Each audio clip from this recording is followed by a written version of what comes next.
Zdravo svima, kao što ste vidjeli, veš se osušio, sada ćemo da ga izvadimo i da očistimo ovu sušilicu. Ovdje imamo spremnik sa vodom, vidjet ćete zašto ću ovu vodu da iskoristim, ali prije toga idemo izvaditi veš i očistiti filtere.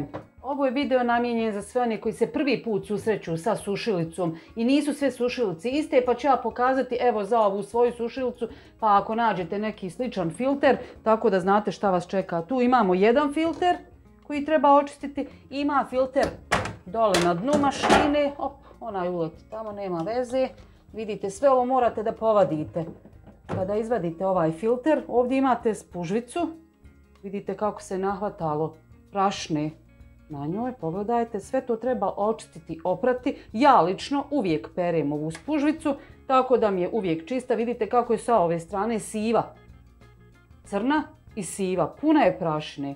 I pogledajte taj filter, na njemu također dođe svega dlačica i sve to treba očistiti i oprati. Pa idemo polako.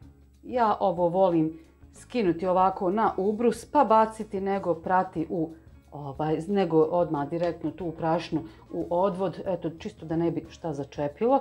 Vidite ovo kad otvorite kako se nahvata ovdje ove prašine, dlačica u stvari. Nije to prašna, to su dlačice, ali u stvari kad osušite veš pa ga malo protresete, sve ovo vama ode po kući, znači to je čista prašna. I ovaj ćemo dio također da operemo, taj tanki filter, i ovaj dio u kojem je stajala spužvica, taj donji također ćemo da operemo, jer pogledajte šta se sve nahvata na to. Pa idemo jedno po jedno.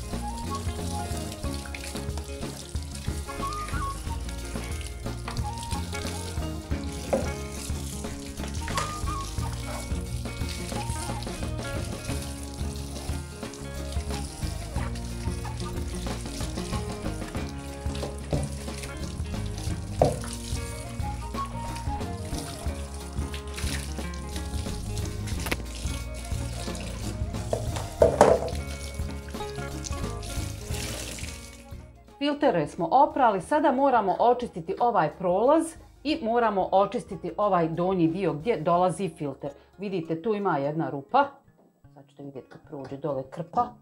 Gdje si? Evo je.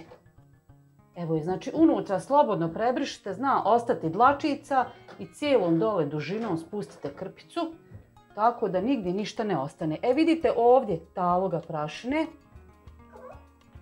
evo vidite. To se sve mora očistiti. Evo vidite, malo se i na ove... Ovo ne znam šta je, jako je oštro, pa ja to nekad ovako polako krpicom koliko mogu da skinem, koliko ne i ne diram da ne bi šta pokvarila ili se porezala. I ovdje imate malu rupicu, ne znam koliko vidite, u njoj se također uhvati malo vode. Sad ćete vidjeti kako će se krpa sva skvasiti. Evo vidite, mokra. Znači i tu vodu pokupimo iznutra. Tako da nam je mašina na kraju sva čista, bez trunke prašine. Sve obrišete, isperete krpu ponovo ako treba i presušite. Filtere ostavite da se dobro osuše prije nego što sve složite. A sada idemo da vidimo zašta nam treba u stvari voda koju smo dobili iz ove sušilice. Vidite ovu flašu, u njoj ima vode. Ja u ovu flašu skupljam vodu iz ove sušilice i koristim je za šta? Za peglu. To vam je vid destilovane vode, super je, ne stvara kamenac u pegli i tako da ako imate sušilicu, ovo obavezno iskoristite jer šteta je prosuti.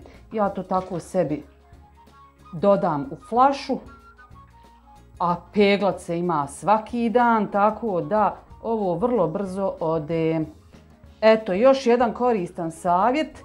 spasit ćete i sušilicu čišćenjem uz ovaj video, a spasit ćete i svoju peglu.